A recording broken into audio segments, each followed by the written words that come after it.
Okay, everyone. Thank you for joining us for our final event in the Lifelines literary series from Willesden Jewish Cemetery. Tonight's event, of course, is Family Business from Willesden Cemetery, with Anne Seba chairing and being joined by Peter J. Conradi and Thomas Harding. We're so excited to have them here. It's going to be a fascinating discussion. If you have any questions in terms of technical things, in terms of sound and things like that, you can write them to me in the chat box. If you have any questions that you'd like to ask the panelists that you'll be able to ask at the end of the session, please do write them in the Q&A box, which you can see at the bottom of your screen, rather than the chat, so that's much easier for us to manage. But please do write in your questions. We'll be very happy to answer them. I'm going to hand over now to Anne, but I hope you enjoy the talk. I'm going to be live tweeting while we do this at Willesden Sem. I'll put that into the chat so you can join in the Twitter conversation if you'd like to, and I'll pass over to Anne. Hello and welcome, and good evening to two extremely accomplished authors and biographers. Thomas Harding burst onto the literary scene in the UK with Hans and Rudolph, a wartime story absolutely gripping about his father's side of the family, and really does seem to have an inexhaustible mine of family sagas on every side. The House by the Lake, which is an account of a house in Germany that was owned by his family and which he managed to restore, and it tells the story of Germany through the century, and that's just been turned into a children's book. And now, of course, having exhausted, or perhaps he hasn't, his father's side, we have this one from his mother's side of the family, the Salmons and the Glucksteins, a book called Legacy, all about the Lions Empire, the Lions Corner Shop, of course, but much more than the Lions Corner Shop.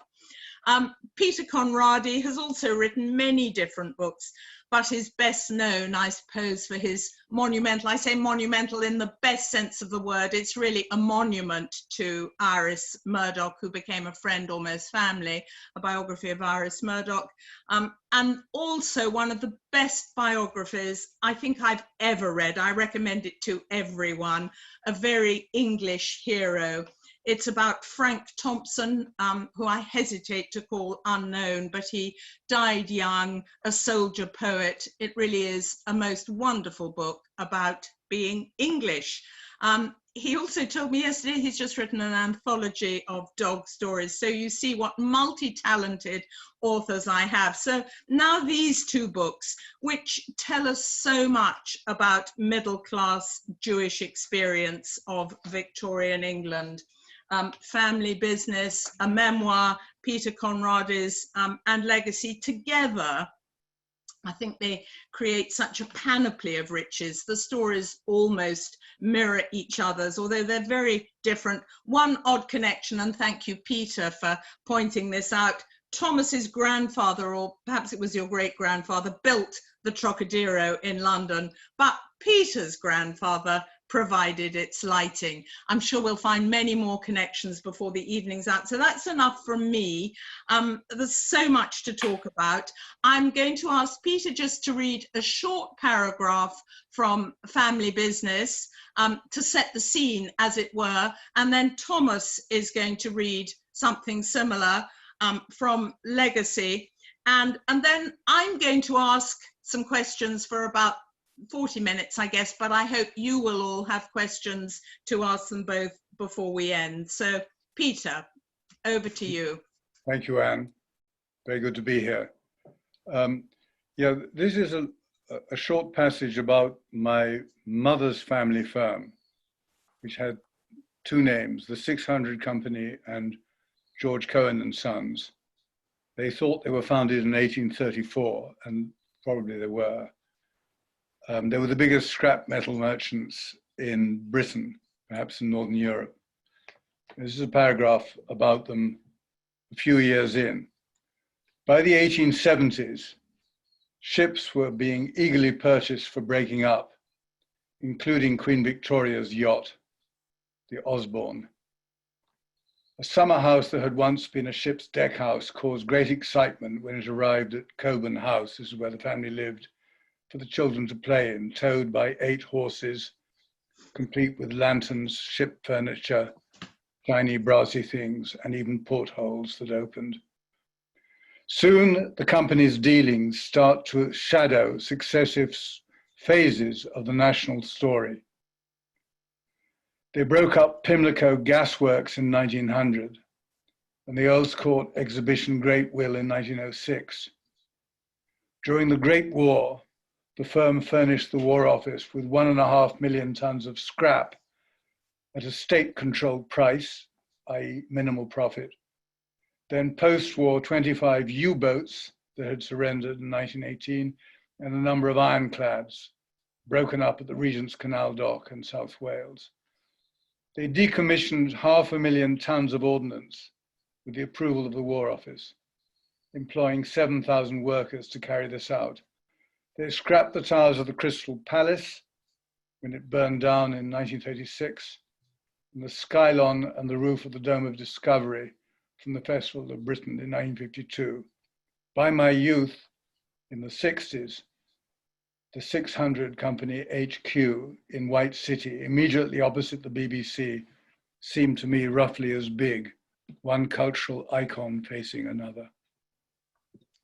Fantastic. It really sets the scene. And will you just say why they were called the 600 Group? People might think they had 600 offices, but it's much more. That's a very good question. It was, they moved to premises in the 1860s on Commercial Road, number 600, because they had canal wharfage, and therefore they could hugely increase their business with scrap coming in from all over the world. So 600 is just an address, actually. But it's a very impressive name. And Thomas, I mean, perhaps you'll say at the end of what you read why the 2 families you write about, the Salmons and the Glucksteins, are actually remembered as J. Lyons, because that's interesting too. But over to you.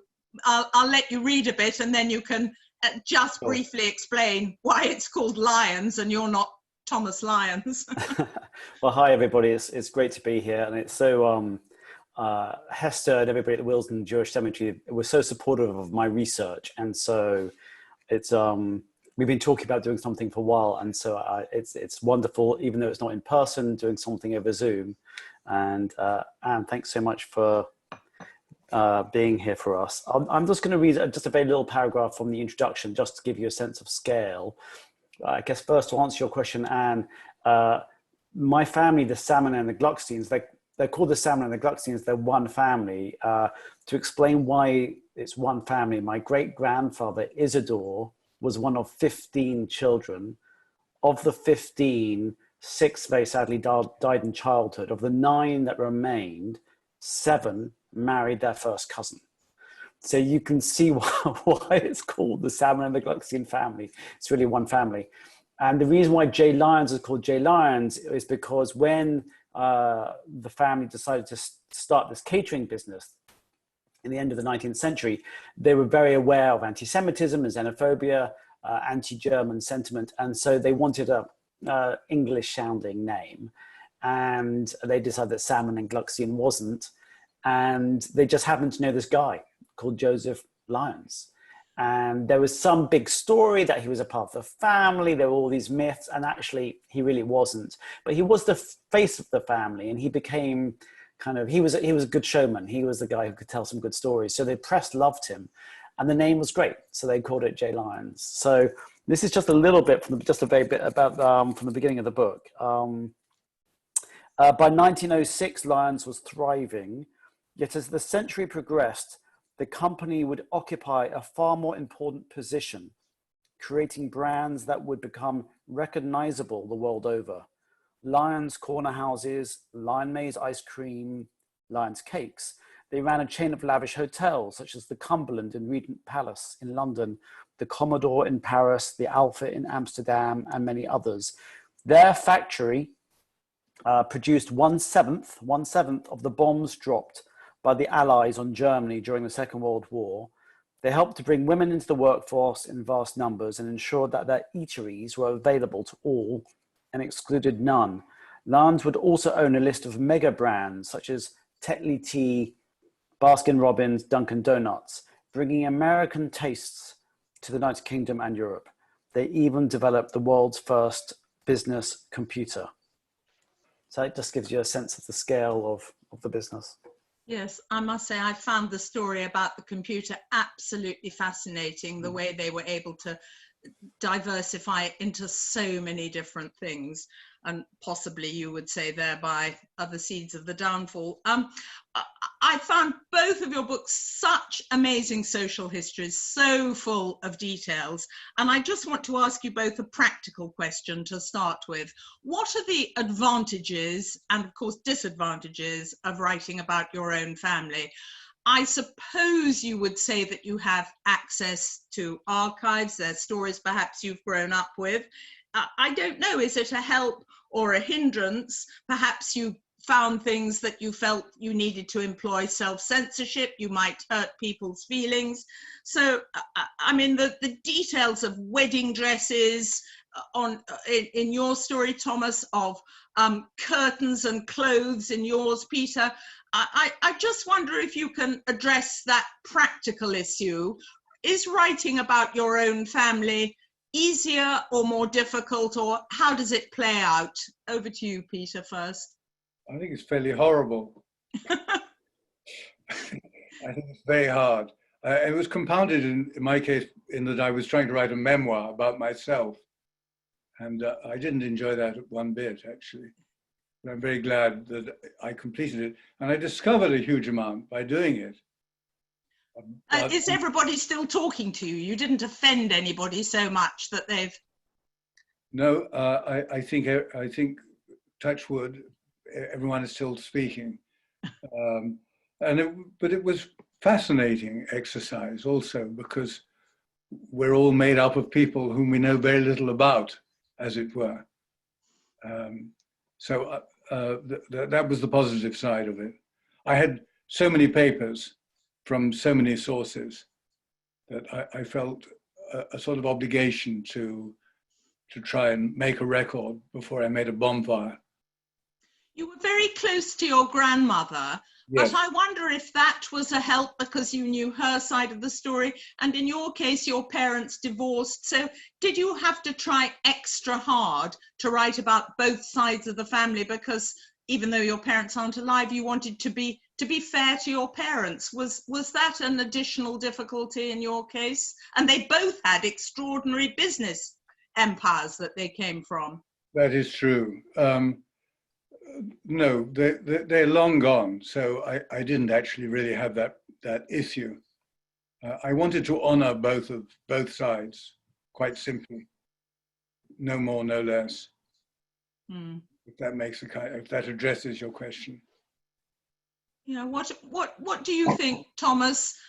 You're a past master at it now, but I'm sure this one, it's fine to tell a war story about heroes. All you're doing is showing stories that people didn't know, which portray your family in an amazing light. You may have found some skeletons in the cupboard telling a business story. So many people, such a vast cast of characters. So I just wonder how the difficulty versus help panned out. Yeah. In your case. I mean, it was very different from the House by the Lake. The House by the Lake was my father's family, the Alexanders, who I knew very well. I grew up with. We would go to family events. There's 60 or 70 people I knew. They would share I had relationships with them. They trusted me, and they were invested in the story. This book, Legacy, my mother's family, the Salmons and the Glucksteins, I didn't know them. I knew my grandparents, I knew my uncle, and really beyond that, I didn't know, because, sometimes with families, you end up spending time with one side more than the other. In my side, it was my father's side, the Alexanders that we saw. I spent very little time with my mother's side. And therefore it was really, it was calling people.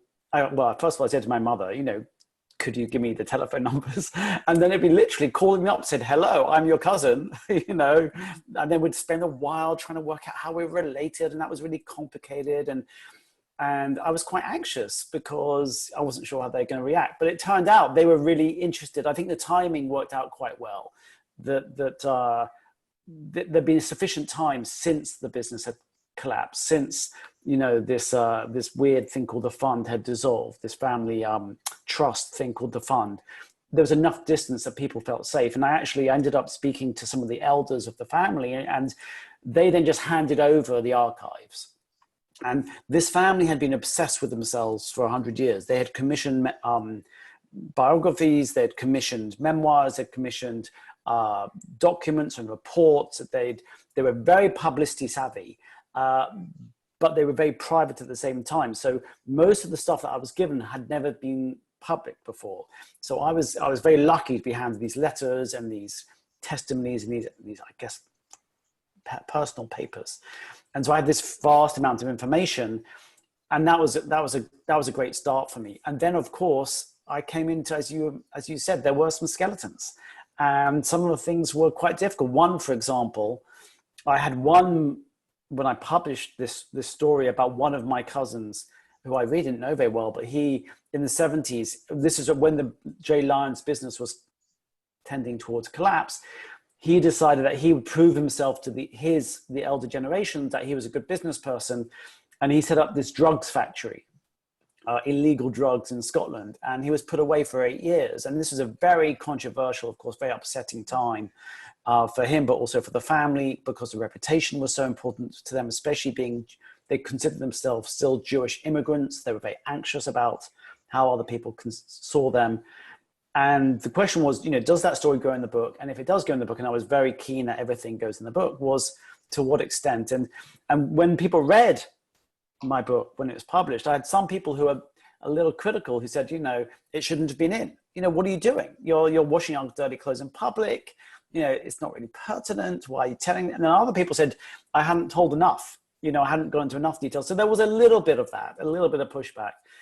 But his children came to me at the book launch and said, actually, they thought I'd got it right, that balance. I thought you were remarkably sensitive, actually. And, any family has to be seen in the round, otherwise it's simply not believable. So when you start leaving things out, but I can absolutely see, because that was relatively recent, that could well be a difficulty. But I imagine on balance, it was a sort of silver bullet to be related to the family, that people trusted you. I mean, I couldn't have written the book. I mean, I just wouldn't have been able to write the book. The private letters, the memoirs, the photographs, and also the memories. I mean, having access to these people is, I find, easier if you have relationships. I mean, when I did my book, Hans and Rudolf, it was a controlled experiment. It was a double biography. One was about my great uncle, and one was about the commandant of Auschwitz. And there I did see the differences between doing research, interviewing people that you have a familiar connection with. And you're right, there was obstacles, because there's issues of kind of reputation, and there's loyalty. As Peter would say, you don't want to be disloyal to memory, you don't want to offend people, you don't want to upset people. But you do have access. And so one of my cousins, sometimes it's delayed. So it took 8 years to write that book. And about 5 years in, one of my cousins said, hey, Thomas, I'm hearing you're writing this book about, Uncle Hunt's. Are you still interested in some research? I'm like, sure, what do you have? He said, well, I have these 2 shoeboxes full of letters from the Second World War from Hunt's. Would that be interesting? From Belsen? I'm like, yeah. So, that was really great. But on the commandant of Auschwitz side, I literally couldn't even find family members. So that was the logistical side of that was much harder. And then to even persuade them to talk, they'd never spoken on the record before. So there are definite, and Peter will know this as well, there's definite differences which come with talking about your own family. There's choices that you can make, and there's ethical issues as well. Well, utterly fascinating. These are, although complementary, very different books and different stories. And Thomas, while yours is the history of a dynasty, Peter's, yours is much more of a memoir. It's a very original structure, tripartite, I suppose. But I would say that you investigate yourself as well as your ancestry. I was interested right now to hear you say you actually hated investigating yourself, because I was going to put to you that actually one of your motivations clearly was that you wanted to find out. It's partly who you are, partly who you're descended from. So I suppose, do you really still say that you're not interested in investigating yourself? Because I think I'd say you must be to have written a memoir, or would you argue and say that actually you're more interested in seeing the families from whom you're descended? Where would you put that balance? Well, yes, of course it's of interest, and of course, yeah. I mean, the title is a sort of a pun or joke. Family business partly referred to the businesses that that my family were involved in. It partly was concerned with the hostility between myself and my father, and then the third part, it was about, as it were, co-opting Dame Iris Murdoch as a sort of surrogate mother for me. So family business is a sort of portmanteau, and it was very, very interesting to do it, and very challenging. I think that would be a better word. And I think writing should be challenging in that way. And you know just as well as Thomas and I do what that means. But I've never written about my family or myself. I mean, what links the three parts of your books is precisely you. You're the central piece. So, I mean, I think we'd probably all be lying if we didn't say we find our own families particularly interesting. But had you always intended to do this, and it was just a question of finding a way to do it, or? No, I hadn't. My beloved sister, who died 10 years ago, extracted a promise from me that I would do it, and I felt that I had to honor that promise. So I blame her chiefly. Okay. But I'm very glad that I did it. And as I say, you discover huge quantities of stuff.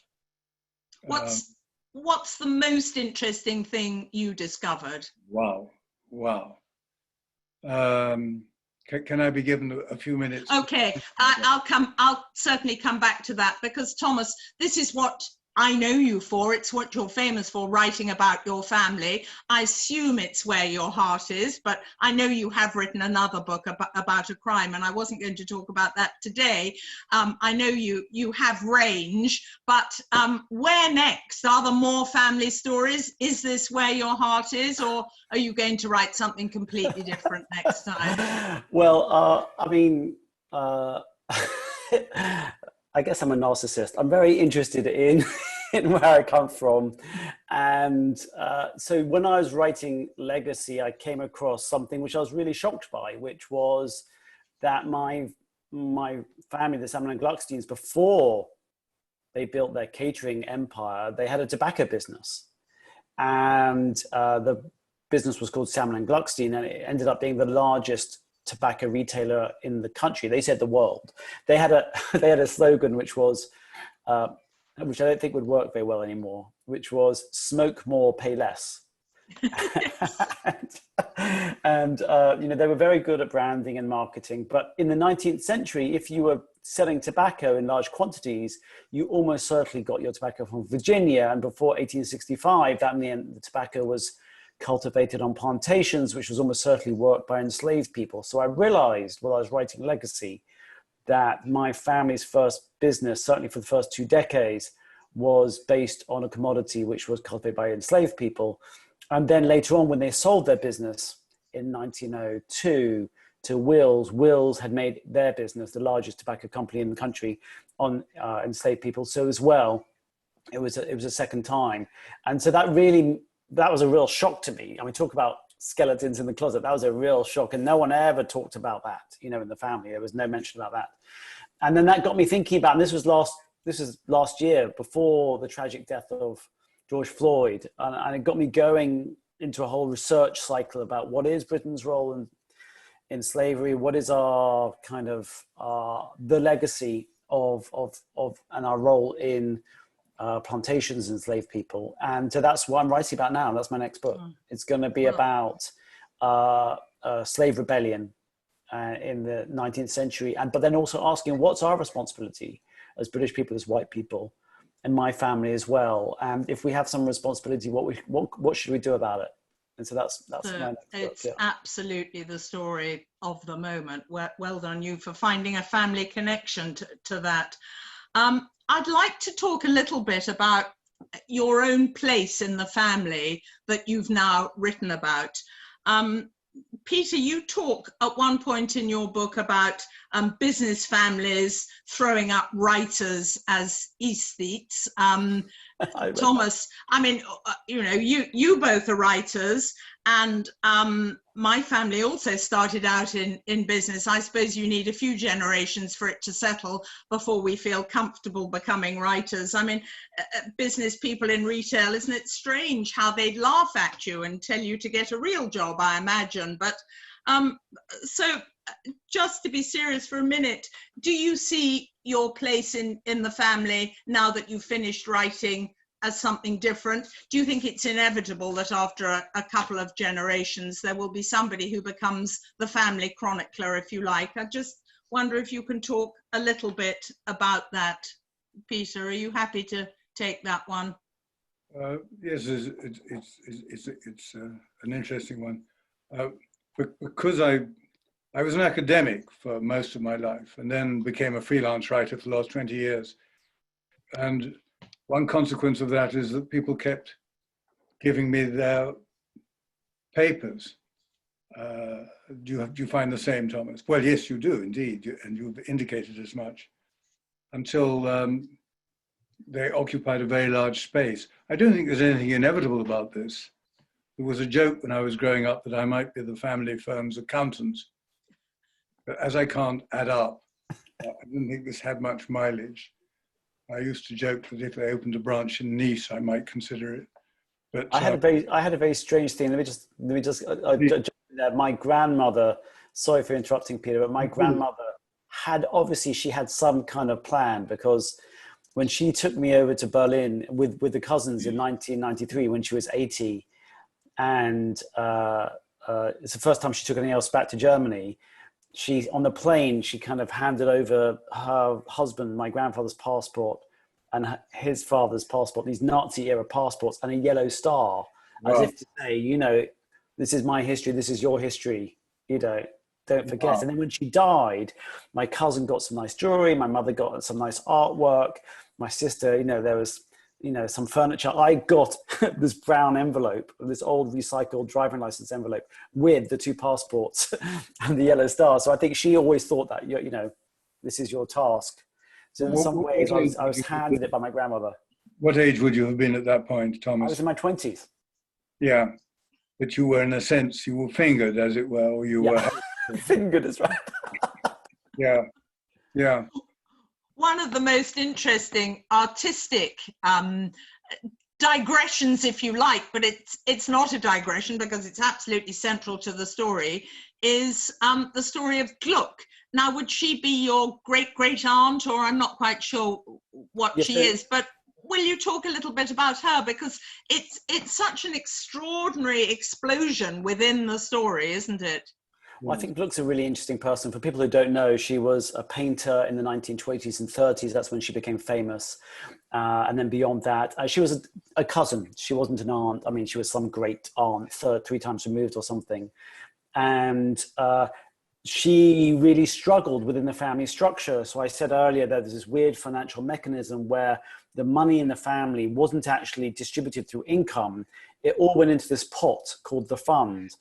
And all the income and all the assets went into this structure. So everybody's houses was owned through the fund. If one person got a cart, everybody got a horse and cart. But the catch was it was only for the men. The women weren't allowed to be part of the fund. So Gluck was extraordinarily and understandably frustrated by that.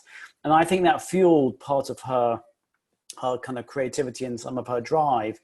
And You may have seen the Queer Britain exhibition, which was at the Tate Britain, I think, a few years ago, and her picture was on the front of that. And ironically, despite these extraordinary characters, which I found out in the book, you know, my grandfather, his father, great uncle Monty, these larger than life characters who were incredibly famous when they were alive.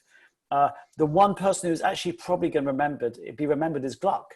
So if you look into the Oxford, you know, biography, dictionary of biography, she's actually mentioned, whereas these other people aren't. And it's quite interesting, I think, how that's one of the reasons I called the book Legacy, was to see, you know, how do we remember people and who gets to be remembered? And Peter, when I was reading your book, I was really struck by that, about your whole conversations about how do you tell the story about Iris Murdoch or whoever it is, and the choices that are made and how that changes. You talk about what happened after she died and how people's responses and how their attitudes to her seemed to change after she died. I was fascinated by that. Yes, Yeah. I mean, partly because of the film, of course, that was made of her, which I personally regret. I mean, maybe a very brief digression. I was in an art gallery and there was a pastel portrait of her. And I heard one lady say to another, "Who is that?" And the second one said, "You know, that's the writer who went mad." Oh. And I thought, that is not how she deserves to be remembered. No, you're absolutely right. And we biographers have to be selective in what we write, so bear a huge responsibility. But I was particularly pleased that you did include the story of is it Gluck or Gluck? It's Gluckstein, so it's Gluck. Yeah, it's Gluck. I mean, her name is Hannah Gluckstein. Yes, because, you know, an editor or somebody writing a business story of Jay Lyons could easily have said, digression makes the book too long, stick to the main lines, and you included it to show a family in the round, and, you know, the book is all the richer for that.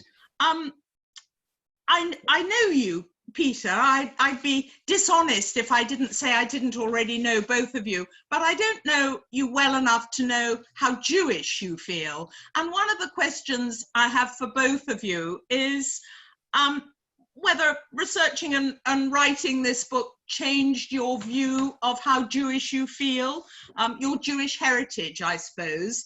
And I just would like you to say, because I'm sure it did have an effect on you, how Jewish you feel after writing the book and how Jewish you felt before, and what the process of seeing yourself in this line, how it affected your view of your Jewish heritage. Shall I kick off? Please. The only Friday night that we ever had at home, we were surprised. My mother cooked a huge leg of roast pork. So that gives you some sense of how Jewish we felt ourselves to be.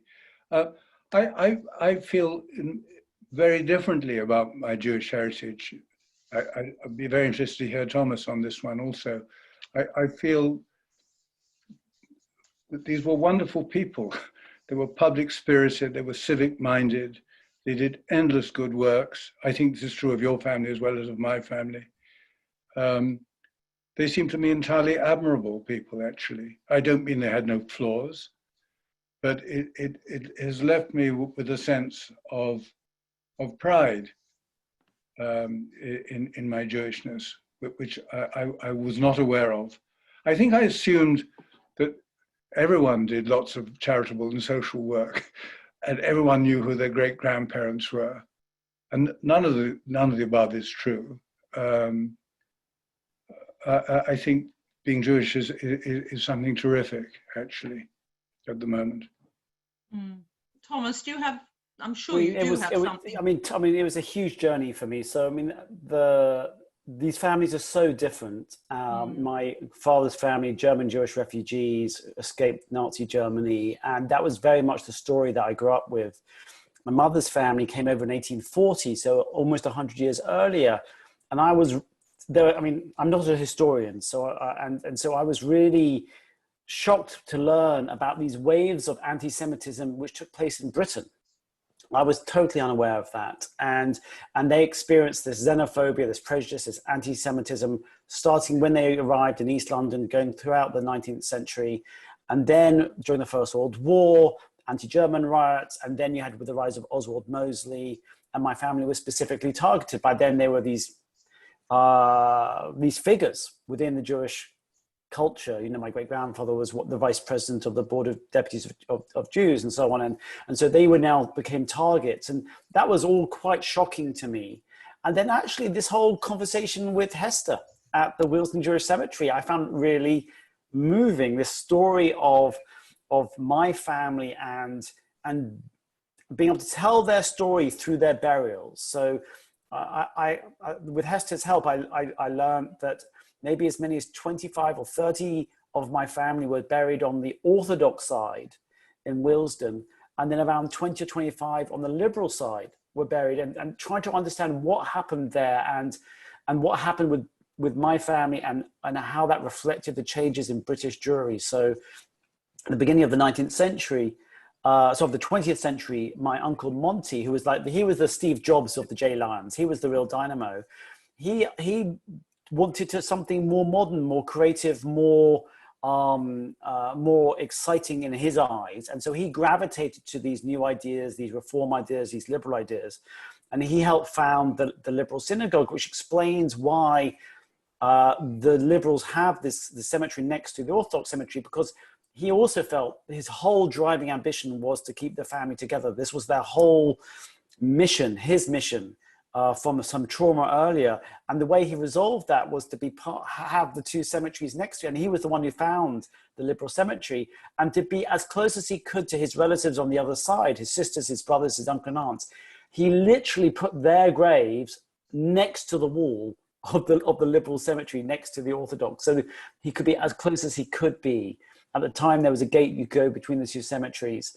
And so learning all that backstory about British, Anglo-Jewish, British Jewry culture was totally new to me. And I found really super interesting, because my own kind of knowledge was really about the Germans and the German refugees, the Kindertransport, AJR, all those kind of things. And that's what my other books were about. So for me, this was all new and really interesting. And I was profoundly grateful to both the Willesden Cemetery, but also the other synagogues in London who were helping me, the LJR, for example, LJS, who helped me with my research. So yeah, it was definitely enriching in terms of my understanding of British Jewishness, my Jewishness, and how it related and how different these two families are. And huge charitable works. All your family connections, both of you, list lots of charitable works. We might come on to some of those in more detail if there's time later. I said in the introduction that what I got from reading them both was a broader understanding of huge swathes of Anglo-Jewish life in the 19th century. You mentioned anti-Semitism. Would you say, you know, it was ever thus? Peter, you have a very interesting paragraph. Well, I mean, you know, I hate to single out just one paragraph, but in your chapter on being English, about how Anglo-Jews feature in literature.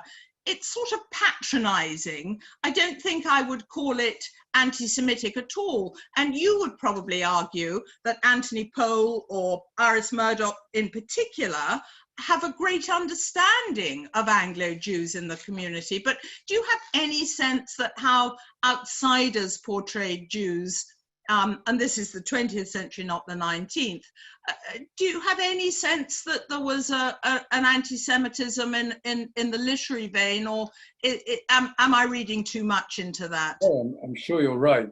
And I think Anthony Powell is a case in point, actually. And he makes, I think she's called Rosie Manash in his chronicle. She's more subtle than any of the that's his word, than the Gentile characters. And I think subtlety is a sort of secret coarseness, actually. Iris Murdoch is very different. I mean, she was passionately philo-Semitic. Yes. Who went on, I mean, many of her friends and mentors were Jewish. Elias Canetti, Franz Baumensteiner, Arnaldo Momigliano, really dozens of them. She once rather flummoxed a friend of hers from Leicestershire by saying, don't you think that anyone who has any wisdom must be partly Jewish? This lady from a farm didn't know quite how to respond to that. Yes, yes, is the short answer. Okay. I'm keeping an eye on the clock, Yes. and I promised that we could take questions from the floor. I've got about 10 more things I want to ask you, so I hope that there aren't too many questions from the floor, or I can't really call it the floor, from the ether, from the air. Emma, I might need your help. I can't see any at the moment. Are there any questions? There are. So someone has mentioned about how that they went to see, I assume, Gluck's house in Hampstead. Does that sound right, Thomas? Yeah. Mm-hmm. Yeah. So I mean, Gluck did live in Hampstead, and she was able to buy that house with money from the fund. This strange financial mechanism I was talking about earlier. The fund, she received a small amount of money. The women in the family received money when they were married through kind of a dowry situation. And she received something similar to that, but she didn't control it. It was her father and her brother could control it. And so she always had to go to them. You know, I want to equip my studio. I want to buy a house or whatever it was. And that was always a source of concern for her. She ended up in the Second World War. She was quite, I would say, tin-eared about what was going on. And she was, you know, she didn't really, I think, from her letters, it doesn't appear that she seemed that understanding of the horrors and the terror and the real threat. And the family basically encouraged her to leave London because they didn't want to be, I think, embarrassed by some things that she was saying. And she ended up moving to West Sussex, where she spent the rest of her life, actually. And she really stopped painting in the early 40s, but she started again after the war. And she also had a campaign. She was very against acrylic paint. This was a big campaign for her.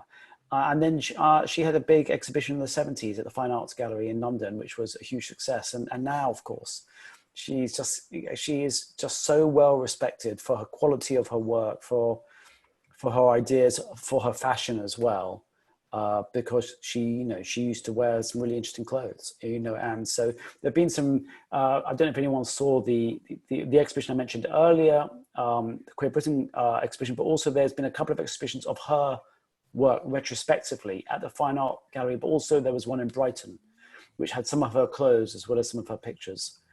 So I think people will become more interested. There's been a documentary made about her. There's a book written about her. So I think she's a really interesting character.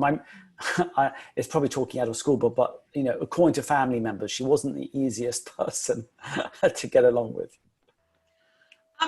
We talked about how you both love Britain and what it's taught you of the place of your Jewish heritage in Britain.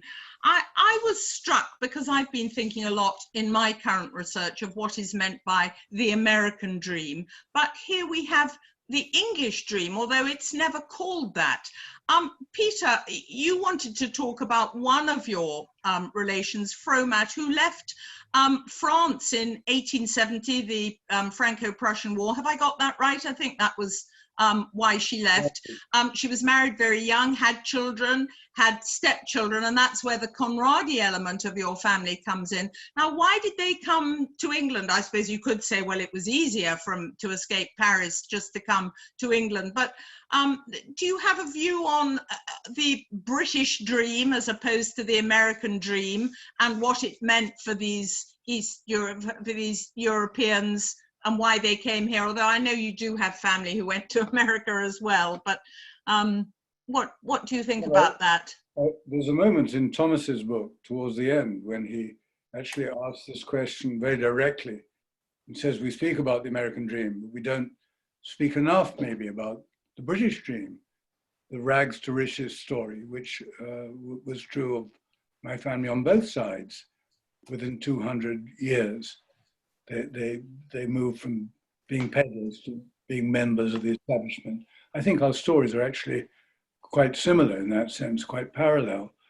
And I think it's admirable, and I think it's a wonderful aspect of 19th century Britain that it had this degree of hospitality and welcoming. Think of the number of refugees who come in 1848. from Hungary, from Italy, from these failed revolutions all over Europe. We were known once, and I'm proud of the fact that we were known for having these open doors, for being the place that anyone could come, even someone who was Jewish, and they could make good in 2 or 3 generations. I think this is a noble aspect of our past, and I regret the way it's compromised and threatened at the moment. And Thomas, as Peter says, it was in your book, but I just went to Peter first. I knew you'd have something to say about it. Why do you think it is we don't talk about the British dream? Well, I think there's a strange dynamic in this country. I spent 10 years in the States, and they really do celebrate the melting pot, the idea of people coming from around the world, emboldened with the land of opportunity, those ideas. I think it is as true for Britain, and modern Britain has been built on immigrants, people coming from around the world with their skills and their passion and their drive and their artistic curiosity. And there has been, from the very first time, so 1905 was the first ever Immigration Act in this country. And it was passed specifically because of all the Jews who came from Eastern Europe, from Pale Russia. And, there is this balance within this country of, needing and building cultural, economic wealth on the back of immigration, but also being resistant to it. And so that's why I wanted to tell the story about my family, because through the lens of the Asamblea and Glucksteins, through this 150 years, you can really see their contribution as a model. There was, like Peter's family, there were so many families where you could see a similar tradition of these people who worked hard, who worked together, and from that they built, whether it be, an artistic output or an industrial output. And so, yeah, and I see there's some questions here. Can I answer a couple of these? So the question from Helen from Jerusalem, there's a question about intermarriage, consanguinity. Yes. Absolutely fascinating question. And there's a very bizarre, because I'm an outsider of my own family, I saw this really quickly, which was they would talk about each other's intelligence. It was a very strange phenomenon. And when I say that, it sounds, well, people do that. No, this was really, it was really odd how the first thing they would talk about would be that person wasn't very clever, that person wasn't very smart. And I think that did come from a concern about genetic issues or problems that may have come from intermarriage. And it did stop when you moved into the 20th century. I think that is quite a common thing, I think, for immigrants, whether it be Jewish immigrants or other immigrants, where they're trying to keep the cultural, the festivals, the pastimes, as well as the money within the family. And there's another question, if I might, Anne, as well, just this question from Emma about Jay Lyons and the computer. Shall I answer that as well? Yes, please. Yeah, so Emma, you're asking about the Lyons computer. So it's there's books to be written about this. And so I'll do it very briefly, but basically after the Second World War, Jay Lyons had always invested a lot into the clerical side, into the counting, the payroll and so on. And after the Second World War, they were approached with the idea of investing in a computer. And they sent some people over to the States to find out more about it. And then they had a collaboration with Cambridge University. And from that, they actually, remarkably, for people who, made Swiss rolls and baked loaves of bread, they made the world's first business computer, which is extraordinary. And they crunched the numbers for payroll. And for about 10 years, I think, they actually had a business where they'd be developing and improving, selling to the post office, selling to Ford Motor Company and so on, Shell Oil.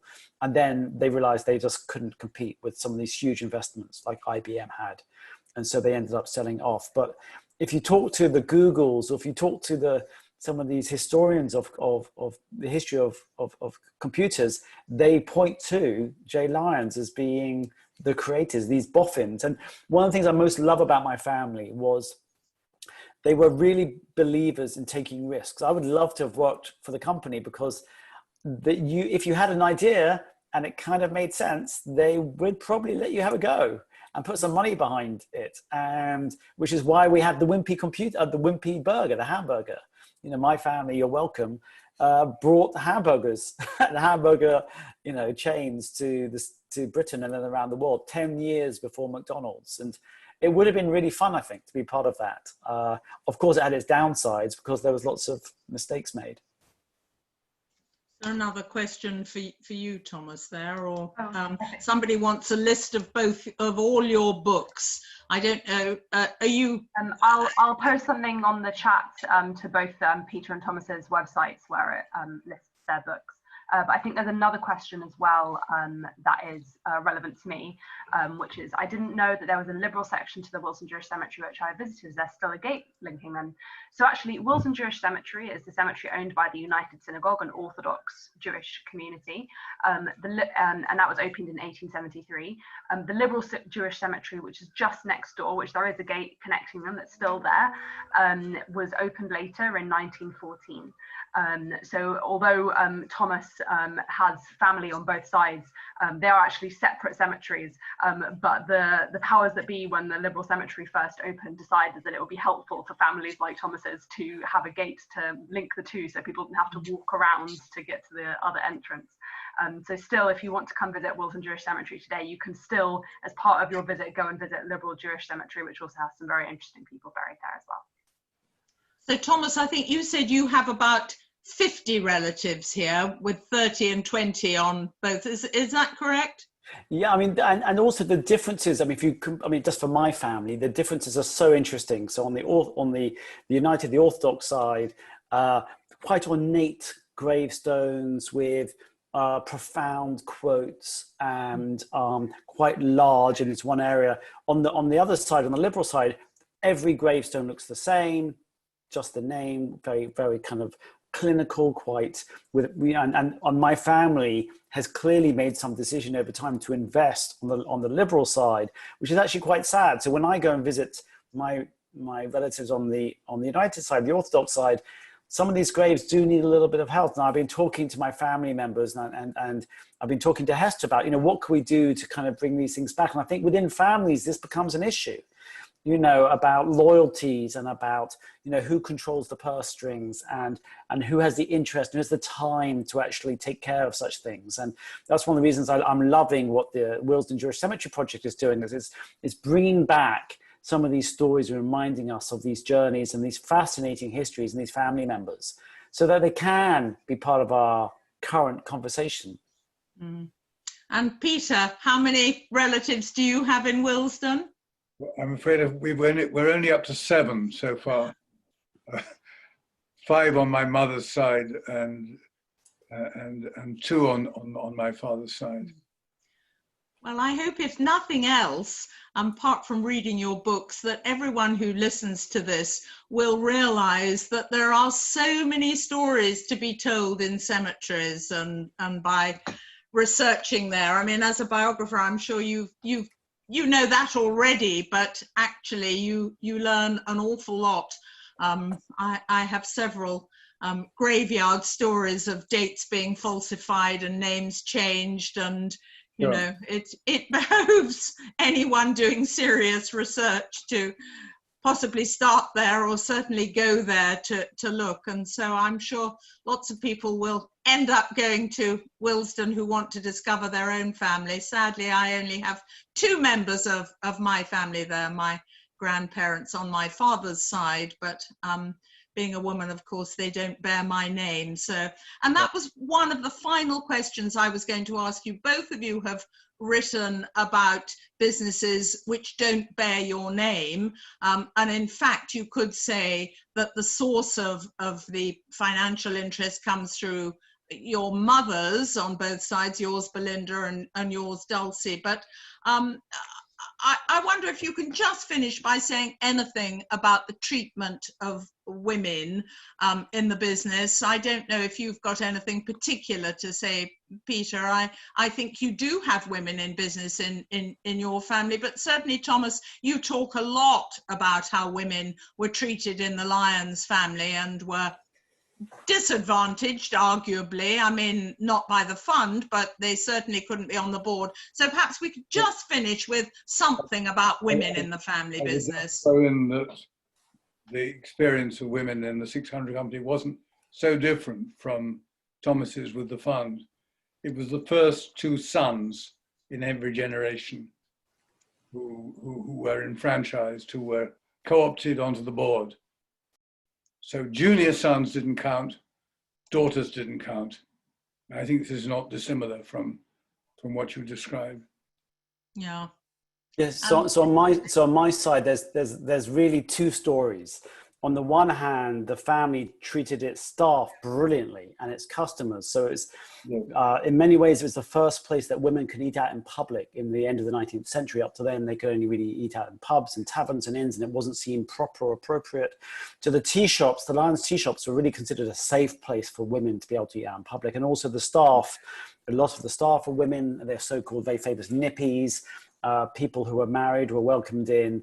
During the First and Second World War, women took over the men's jobs. On the other hand, there was never a female member of the board in over 100 years. Exactly. And then on the family side, it was really, I think, atrocious.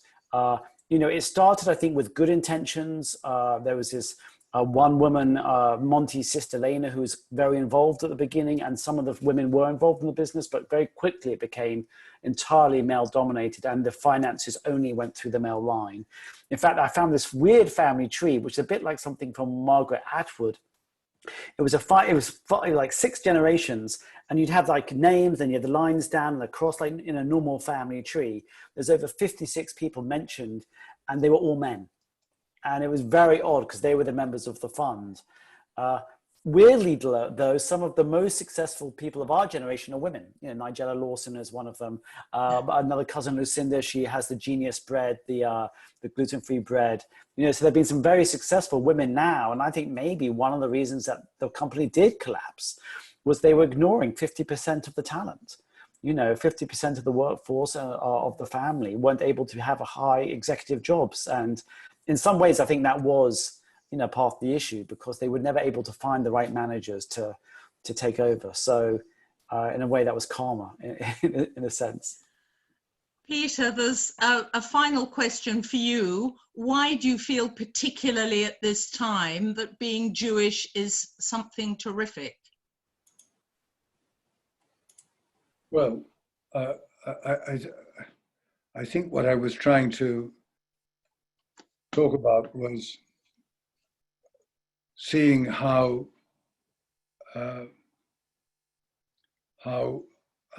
involved with good works my ancestors had all been, automatically, as it were. I didn't mean to suggest that it was all fun, and I didn't mean to suggest that there were no problems involved. I think what I was trying to indicate was a sense of pride in my heritage, no more, no less,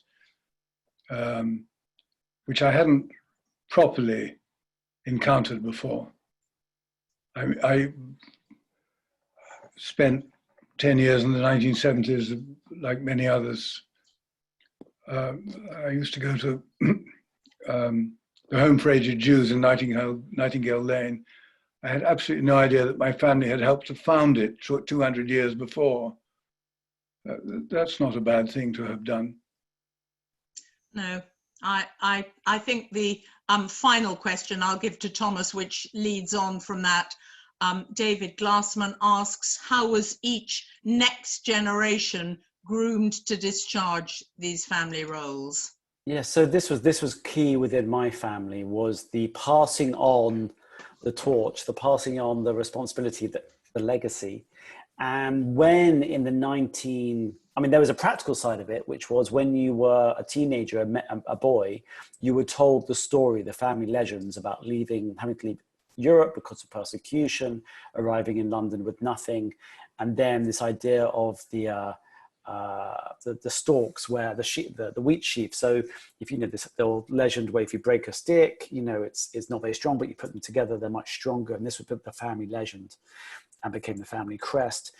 And then when you're 23, the boys were inducted into the fund. You could then become a full member of the fund, and that you were basically paid the same. It didn't matter where you were in the family or what age, or you're roughly paid the same from the fund, and you owned the same thing. So you're very quickly inducted. But then when it got to the other end, when the whole thing was falling apart in the 1980s and 1990s, when they made the very painful decision to dissolve this fund, this thing which had been going on for over 100 years, there was enormous heartache because the generations were so loyal to their uncles and their grandfathers. They felt that they couldn't break this thing up. They felt that the wealth was being passed down the generations. It wasn't theirs to have. And they actually had to bring in people from the Tavistock Centre who helped them with those conversations, to help them through, I guess it was in some ways the grief, the tensions, and there were real tensions between members of the family at that stage. And so in many ways, the next generation, there was a split between those generations. So when David is asking about how they were groomed at some stage, a certain stage, it stopped working when people realized that they could make more money by working outside of the family, because so many family members were now part of the fund, when they could realize that they didn't have to be hanging out every week with their cousins and their relatives. They could choose their own friends. That's when the thing started. And of course, I talked about the women earlier, when the daughters started saying, hey, how about me? And so I think that's what actually kind of separated at the end. And so one of the things I was really nervous about writing my book was having this kind of sad ending when it all kind of fell apart. But then when I kind of reached out to people and we actually got together, I was pleased to learn that many of the family traits had been passed down, were still being valued, and that people still had really good relationships with each other. So in the end, there was a good sense of, even if it wasn't the wealth, even if it wasn't the business, the traditions, the values were being passed down the generations. Thank you. I promised that I would wrap up at this time and let you both go home. We really could keep on going, but I suggest everybody buys your books and learns whatever else they wanted to learn from reading the books. I just want to thank you both, Thomas and Peter, for being incredible guests, so interesting. Thank you, Willesden. Thank you, Hester. Thank you, Emma. And thank you all for listening. That's all from me. I don't know if you've got anything else, Emma. Well, yeah, I just wanted again to thank everyone so much, to the panelists, to Thomas and Peter and Anne, but also thank you to everyone for joining, and thank you to everyone who's been part of our Lifelines literary series that's been going on for the last week. I know several people on the Zoom today have been on other events today along this week as well. I hope that you've enjoyed them, and please do come along to the cemetery and get to see in the flesh what Thomas and Peter have been talking about, and maybe start the discovery about your own family histories. Thank you so much for joining us. Hope you have a good night. Bye.